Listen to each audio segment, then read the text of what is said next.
menjelaskan tentang faktor internal dan faktor eksternal dalam pembelajaran. Nah, yang pertama tentang faktor internal. Di dalam faktor internal itu terdapat beberapa tentang teori. Nah, yang pertama itu ada teori belajar kognitif. Nah, di dalam teori belajar kognitif ini ada yang pertama tentang intelijensi dan bakat. Nah, di dalamnya ada tentang kecerdasan, kemudian ada bakat, kemudian ada lagi tentang kognitif dan gaya belajar. Nah, dalam kognitif dan gaya belajar ini ada yang kegiatan dalam sehari-hari itu ditemukan adanya kebiasaan belajar yang kurang baik biasanya. Nah, kebiasaan tersebut adanya kegiatan yang atau kebiasaan yang kurang baik itu yang pertama ada belajar itu hanya pada akhir semester dan belajar kurang teratur atau tidak teratur. Kemudian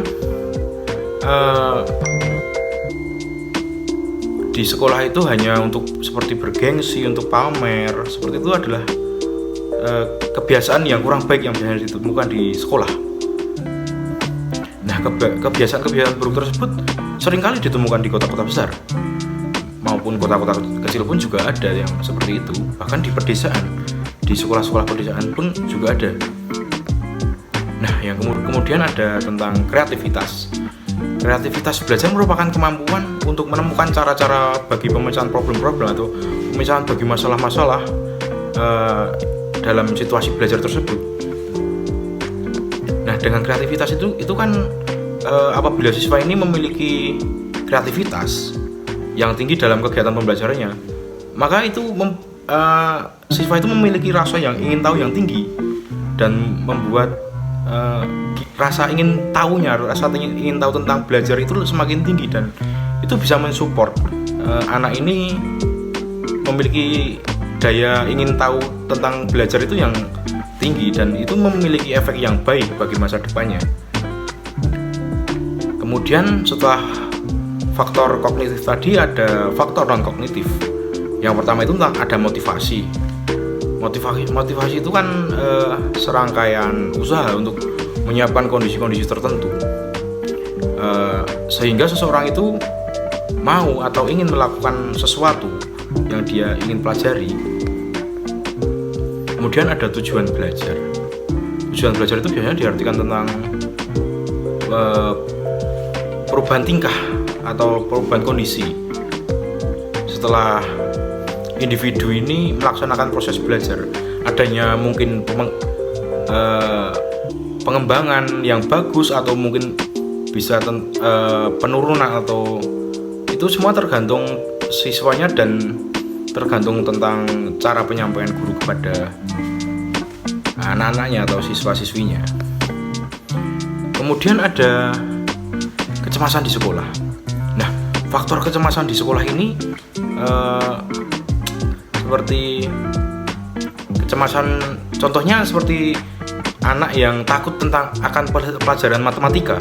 Nah, itu bisa saja anak itu berpikiran bahwa aku tidak bisa mengikuti pelajaran matematika ini karena pelajaran ini terlalu sulit, banyak teori-teori yang dengan menghitung. Nah, itu membuat anak itu pesimis dan tidak ingin mencoba karena sudah memiliki kecemasan atau memiliki negative thinking tentang matematika tersebut.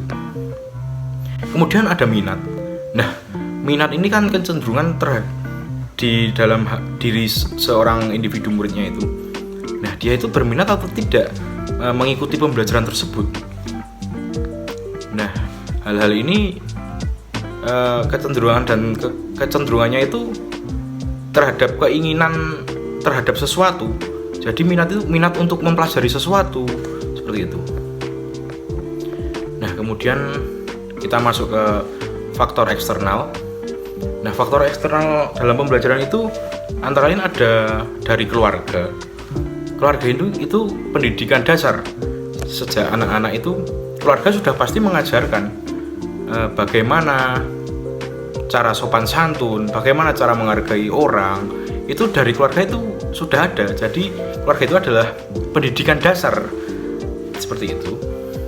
Kemudian di sekolah. Nah, di sekolah ini inti dari kita bersekolah kan juga menimba ilmu.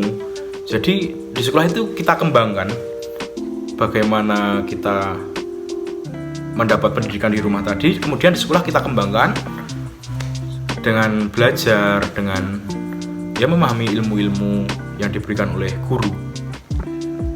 Kemudian dari lingkungan, dari masyarakat. Pengaruh seseorang atau individu ini tergantung dari dari lingkungannya juga. Jika lingkungan itu mensupport anak ini untuk berkembang dalam hal belajar, maka anak ini juga akan mengikuti lingkungannya. Namun jika sebaliknya lingkungan ini justru lingkungan yang negatif, malah justru membuat anak ini tidak ingin tahu dan tidak mau tahu tentang pembelajaran. Nah, kurang lebih seperti itu teman-teman tentang faktor internal dan eksternal dalam pembelajaran. Terima kasih.